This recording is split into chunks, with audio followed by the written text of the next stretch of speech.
Hi, how many people in your There were 16 people who were professors. Some of them were, 2 were from junior colleges. They were from various areas of the business school, like accounting and real estate and so on. So we had a very nice mixture from all parts of the country. No one knew anything about Cuba. Nothing, nada. Well, because the picture that you had showed like 2 buses. There were, the picture of the bus was full. In addition to the professors, we had a tour guide who I'm pretty sure was a government minder. We had a lady from Texas who made like all kinds of logistical arrangements and paid people and things like that. And of course a bus driver.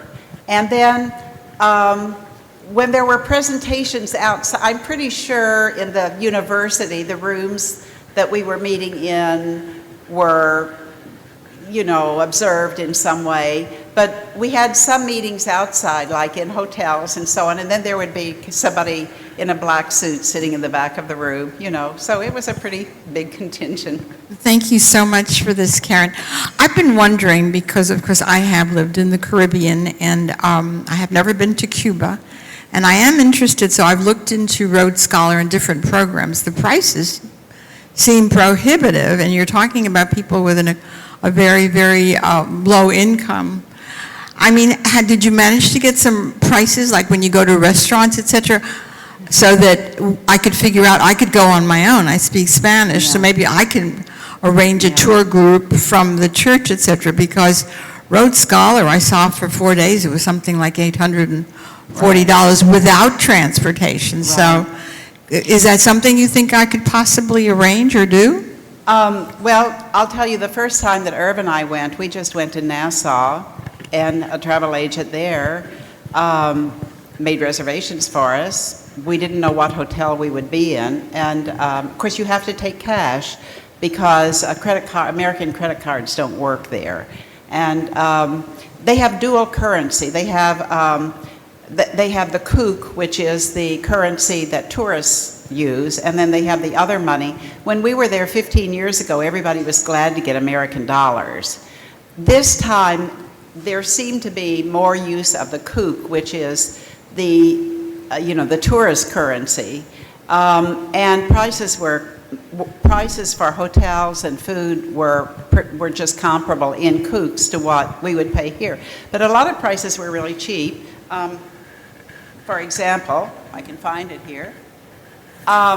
They took us to this little kind of Potemkin village where they kind of had people supposedly engaged in business, and this is some coffee that they made, and I think they charged $4 for this little coffee. And I have a little somewhere in here that's gotten lost, a little orange blossom perfume, and it cost about $4. So I think it is possible to have quite a reasonable trip in Cuba. However, the airfare costs, I think, about $500. And if you have Cuban Americans, they have to have a special kind of visa. Now, one of our members was actually a Cuban. She had been born in Cuba. She lived in California. She'd heard about this visa, but she's not a part of the Cuban community. And the people organizing the trip didn't know. She got into the country okay, but it was a little tricky getting out. It took, because you're supposed to pay about $400 or $500 for this special visa. And it took, a lot of phone calling and organizing, going around, and her saying she didn't, and they questioned her. They seemed to be questioning her identity, maybe who she wasn't. Who she said they were very nice, though, and that is a common theme. I mean, people in Cuba just are very, very nice. Even the people who are detaining you at the airport are very, very nice. Thank you so much for your presentation. What I was going to ask you, did they say anything about unifying the 2 type of currencies that they had in Cuba now? Well, because they were talking about that, but I think that they had a big problem with that, and they don't know how to solve it. I don't know how they're going to do that. That did appear on slides of the things they have to do right along with fixing agricultural products and, making food. It was one of those problems where people would say, well, it's complicated. So there have been other countries with the simplest thing would be if they just adopted the American dollar. That's really what they ought to do from a rational point of view. And that's what they kind of had done when Irv and I were there. And still people did accept dollars in the market, but it wasn't a common thing to use the dollar anymore. Well, when you change the dollar into CUP, the CUP is worth 87 cents. Yeah. To the American dollar. Yeah. So if you want to change the money back, you are losing 13%. Right. And I am sure that you will lose more money if you Right. change it. I just left it for my family. Yeah. But anyway, I mean, it's a money-making enterprise for one thing. Well, I mean, families who have access to American dollars or to the kooks, which, is the currency that you can get for American dollars, are, a relatively privileged class. They can buy the paquettes and they can have food and things like that. And other families are poor and getting poorer. There is getting to be more differentiation between the rich and the poor and between the white and the black. Because remittances go back, mainly to white families, because more white families were able to get out than black families. So black families are becoming increasingly impoverished compared to white families. I think I heard that President Obama traveled with about 30 business leaders from Starbucks and places like that. Do you have any thoughts on what that was for, or what were they doing there? I think it was a big symbolic gesture, and I think it will go down in history, and I think it's a really good thing, and I think there will be more cultural exchange and so on, but I don't see anything really different yet. And I don't know what they did there, but I will tell you this.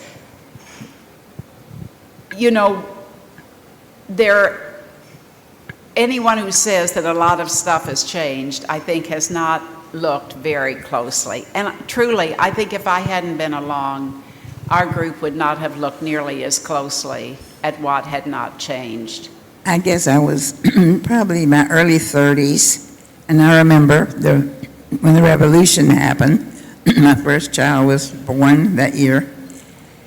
But I remember in the next couple of years reading different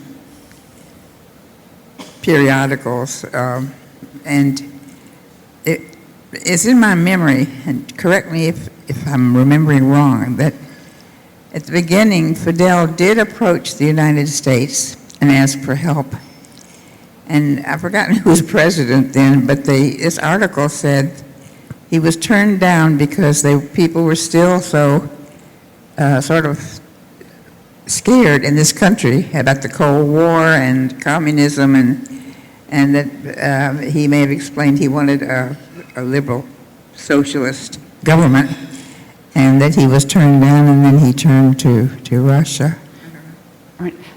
Rosemary, I can remember some of that era. I haven't studied that a lot, but you will be very interested, I think, to know, that in front of that Hotel Nacional, I did go into a museum there, which was an underground bunker museum, which was to defend Cuba from the United States during that period. And actually, the guard of that bunker, a little lady, about this tall, she was 17 at that time, and she said they didn't really have an army, but they thought the United States would invade them. And she had her uniform there in an exhibit case, and she said kids just kind of showed up, and they gave them guns and told them to look out for Americans coming. And inside that museum, that bunker, they had all kinds of documents which go a long way towards substantiating the kind of thing that you're talking about. And when I talk about this magical realism, that is still so much more real there. And it escapes me what this plan was that the CIA had to Mongoose. What is it? Operation Mongoose. Yes, that is still posted on the wall there, you know, and here, I'm a university professor and I can hardly even remember that it existed. But the past is so much more real there. And one thing that really offended some of the academics I talked to about Obama's visit was that he said we should let the past, we should let bygones be bygones and go forward. And they said, you know, you can't let bygones be bygones. And, you know, I don't remember all the details that you're talking about, but I think also these American interests had a lot to do with it. And, you know, the nationalization of American property, that was a very provocative action, and things were complicated then. Did I infer that Castro getting going was supported by Russia and that they were going to provide economic input and that Castro was going to sort of get the people organized?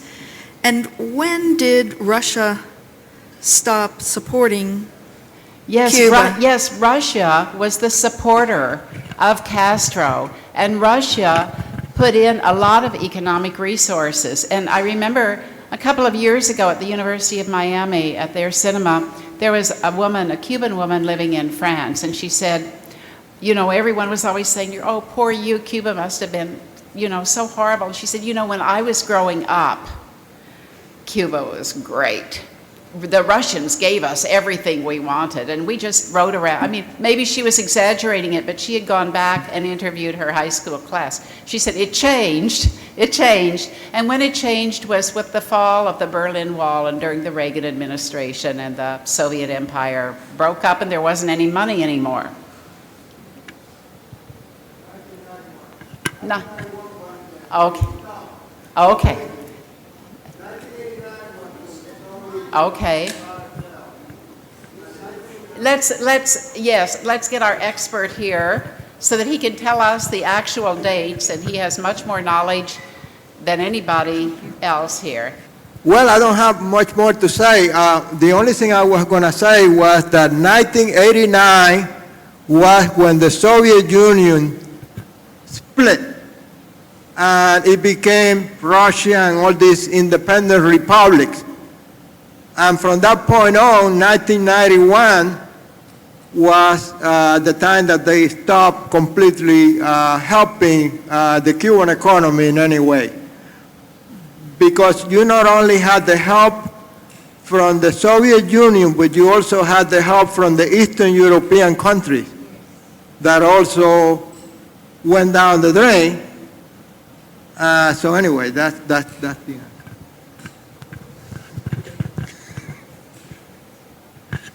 That's exactly my recollection, and I have that recollection in specifics of the art support. Okay. And that was my question. Did you have an opportunity to go to the Ballet Nacional or any of the orchestra, you know, that they have? They are so well known. I do know that many of the dancers, when they have an opportunity, they flee, and they have enriched many ballet companies in this country and in Europe. But there was a time when Alicia Alonso had the very creme de la creme and anything she wanted, and then after '89, she had trouble getting shoes for her dancers. And many companies in this country reached out to help, but I wondered if you had an opportunity to see the art, any examples of the art. Yeah, Carol, I saw the most amazing place. And it's not in terms of classical ballet like you're talking about, but they had said that they were taking us to a place which was, well, it was kind of like a disco, but it was kind of like an art studio, but it was kind of like a bar, and truthfully, you know, I mean, I'm past my disco days, you know, I was not at all interested, but it was amazing. It was an old factory, and they did have everything. They had poster art, and they had fashion design, and they had the most marvelous women's orchestra playing, and I have a video of that I'll show you. They had the most exciting art installation all gathered together, and it was, of course, I'm sure people with access to this kook or to American dollars who were there, you know, other people would, but it was really crowded with people enjoying all the arts, and I just thought, oh, I wish, you know, it was like the combination of books and the art cinema across the way, and the museum, and you know, and the museum downtown, and street theater, and everything else all at once. And I just thought, oh, I wish we had this here. I think the arts are flourishing, but maybe not in the sense like this is created out of nothing almost. It's an old abandoned factory, and it's supported by these little cooperative groups who open a bar, and I've got some pictures of the menu. Of course, they never know if they can get any food or not, so the menus are always written on blackboards, you know, and that's how it's supported. Yes, I appreciate your description, but what fascinated me was talking about infrastructure ready for tourism or people thinking of going there. Could you describe the facilities of the baño that was shocking to you? Well, we have, of course, every variety of bathrooms. I've been all over the world, so I've seen I know, a lot of but I different mean, kinds of bathrooms. but to me, Well, in the Ministry of Tourism, I didn't go there, but the men came out and said there was, well, let me put it this way, solid waste in the men's toilet, and nothing could be done about it. And I did go into, just to look at one museum bathroom, and there was no soap, there were no towels, and you know, it was clean though. I mean, it was cleaned as well as you could clean a bathroom that didn't have anything in it at all. And I lifted up the tank, you know, that cover on the tank, and there was no water in the tank of the toilet. And I thought, you know, coming to this museum is going to require a lot of logistical planning, shall we say. Well, that is what American firms and American engineering is so good at, is moving in on other countries and convincing their governments to let them put in infrastructure at the cost to the future generations, and the governments receiving the kickbacks. And so when Russia withdrew, I don't understand the timing of them being so anti-American or whatever. If you could just fill me in kind of like, or somebody, just kind of get it where, how come we weren't there then? Because we are everywhere else all the time putting in infrastructure. You know, I don't feel competent to answer that. From our experience, the anti-capitalistic, pro-socialistic ideology was strong enough to prevent that. Now, I'll tell you who has assisted with their infrastructure development, and that's the Chinese, like they have all over the world. And you saw that tour bus. Well, you know, the Chinese finance their bus fleet. However, Cuba did not keep up their payments to the Chinese, so now the Chinese won't supply them with parts to repair the buses, I understand. So Selva, if you want to take a bus tour in Cuba, you know, you better go before this current generation of buses needs repair from the Chinese parts, although of course the Cuban mechanics are wonderful and they can fix anything. Yes.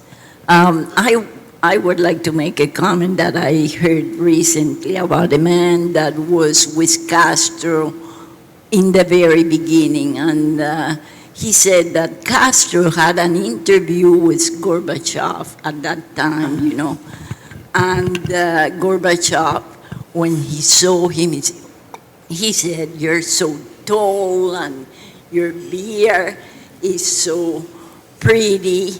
And at the end of that interview, where they talk about other things, Castro make a comment with his friend, and he say, "This old man thinks that he is the boss of the world, but he is such and such, and I won't repeat the word, but I'm going to be that. Yeah. That was at Yeah. the very beginning. Thank you, Tony. I know they were teaching Russian in schools in Cuba. Are they beginning now to speak English in the schools? Are they teaching English in the schools? You know, the only school that I actually saw was in this little Potemkin village place that they took us to, where they showed us, you know, the elders center, and they had two old men in a rocking chair, and they had a nice school with children. You know, I mean, I didn't, but here's something very interesting. We were at an academic center, and I looked across the street, and there were children playing basketball and things like that, maybe soccer, and the signs were in Russian. And I said, you know, what is that? And they said, well, that's the Russian private school. And they said there's something like a French private school and a German private school and a Russian private school. I said, who would send their kids to a Russian private school these days? But someone still seems to. I never was able to get an answer to that question. So I do not know the extent of Russian presence there. That's the only evidence that I saw, but there are definitely children still learning Russian. I guess I missed something at the beginning. The University of Maryland probably had a mission or a vision and expected some kind of a product.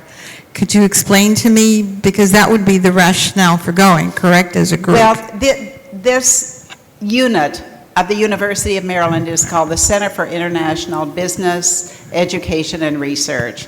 And we used to have exactly the same center at FIU. It gets funding from the federal government, and the mission of that organization is to promote business relations, basically to grow American business.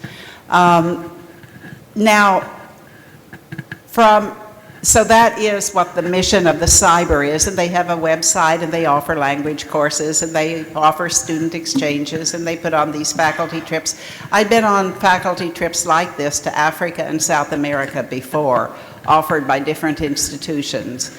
So that is your tax money at work. Thank you very much, Salva. But what they want to get out of it, as far as a tangible asset, is that they want to publish a little book with all of our essays. And we're not asked to write a lot. Of course, as academics, you know, we have to be publishing things all the time. I'm the first one to turn in my essay. This is a short version of that essay.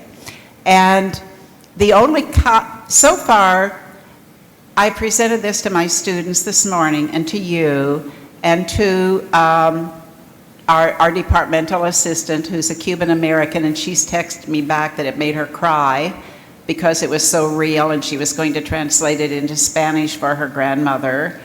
And I got back a reaction from the lady who was the organizer, who went back and paid everybody, and, you know, who kind of did the logistics. And she doesn't think I'm being positive enough. So I'm not sure that they are going to be getting from me exactly what they wanted to be getting, but we are all supposed to be contributing, you know, some kind of essay or research on our trip. Karen, didn't the Cuban government know that you were going to be finding out some of this stuff? You know, I don't know, Jeff.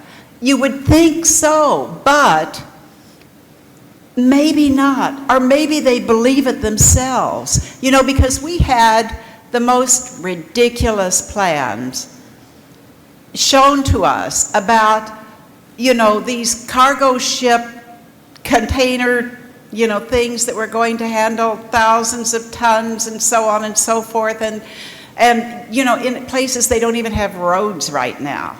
And, you know, where are the people going to come from? We asked them, all these big tourist hotel things that you're planning, the government is planning, where are the people going to come from? You know, all the young people who can go someplace else. And I only saw one pregnant woman all the time I was in Cuba. And, you know, I just, maybe they believe it themselves, some of them. Well, as you said in the beginning, you were the only one who would know some of this, and it's a good thing for the project, from our point of view, that you went along, because they would not have known otherwise. Well, I think that what you're saying is true, and I wouldn't be surprised if my presence were not particularly welcomed on future trips like this. But not by Cuba. Not by the Cubans, Or maybe. maybe not by here. The You know, if Cuban you want to get government grants to tell people how much business opportunity there is with Cuba, and somebody comes along and says, hey, their toilets don't flush, you know, you might not be a welcome person. We had a very interesting presentation, just one from someone from Miami, and he was the lawyer who did the Airbnb agreement with Cuba that Americans can book rooms. By the way, I have a student whose family has several of these, Selva, if you want to talk about that. But he talked about, you know, how you make arrangements and how you get around all these various laws. And he said it's kind of like a Swiss cheese. You can get an agreement to bring in agricultural goods here, and you can get an agreement to bring in some medical supplies there, and you can get an agreement to make a tractor factory, and you can get an agreement for an Airbnb, and who knows, in time, you know, maybe there are just enough of these kinds of agreements that the reality no longer corresponds to what the official regulations say, you know, is supposed to be happening. In 1960, I went to Cuba. The guns in every corner. This is the same. Okay, talk into the mic so that I can In hear you. 1960, I went to Cuba. There was guns on every corner. Is it still the same? Yeah. No, I hardly saw any guards or any police presence whatsoever. I'm not saying they weren't there, but I'm saying that I see a lot more police in downtown Coral Gables than I saw in Cuba. And, you know, if people don't have guns, you don't need nearly as many police. Yeah, I was there in 1959, September. This was just 9 months after the revolution. On every corner, there was like a 15-year-old kid with a submachine gun. Right. And they were very, let's say, nervous about Americans being there. I rented a car and I tried to get a map. Oh, no maps. So it was quite different then. And my parents had gone there about a year and a half before that, which was before Castro took over. So they went to the Copacabana, I believe it was. Oh, right. And Yeah. all those places. They said it was great. Oh, that reminds me of something really interesting. I didn't go to the Copacabana. By the way, visitors are allowed to go to the Copacabana once, you know, but you can't go twice because you might be a tourist the second time. But I went to this kind of similar show in the hotel, and, you know, the seating was very tight. And so I was chatting with the people at the table next to us, and my mom doesn't even know this, but somebody from the Soybean Council was there, and he was from Washington County, Indiana, where we come from. So, Mom, I'm going to invite him to our family reunion this summer. But I told him he should be in Washington, not in Havana. He said, oh, we've got people in Washington, too.